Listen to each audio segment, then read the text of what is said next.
one of the biggest challenges for all of the leaders that I work with, for any meeting, for any team building, for any time you're going to bring a bunch of people together in order to achieve one result, is to establish the roles and the criteria for success.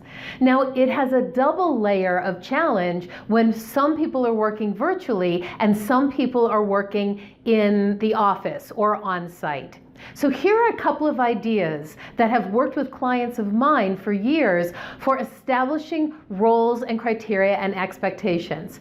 First, you as the leader decide, if you had a magic wand, what would it be for everyone to do their job absolutely perfectly? And then you lay out that criteria on their evaluation sheet.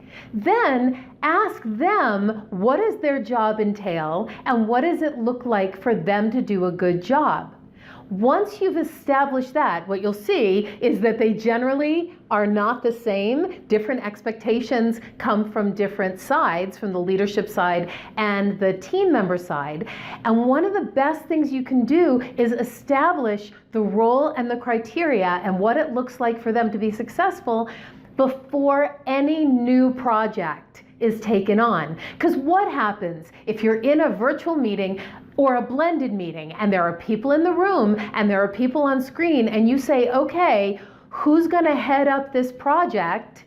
And nobody volunteers. Somebody in the room, somebody on screen should know that it's their job. Also, when you say, okay, Bob, who's on screen, who's working virtually, is gonna spearhead this project, I want everybody in the room to know, of course Bob's gonna spearhead this because that's his job. So one of the most important things to do as a leader is have everybody in the room know what everybody else's job is and what the criteria it is for success for each person on the team.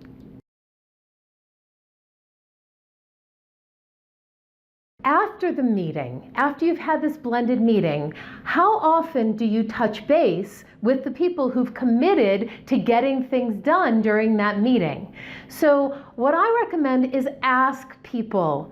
Ask people after a meeting, after of course you've established the criteria for the meeting and what the point of the meeting is and who's committed to what during the meeting. And then you want to ask people before the meeting's over or have an individual conversation. People in the room, you can have it there in person or reach out.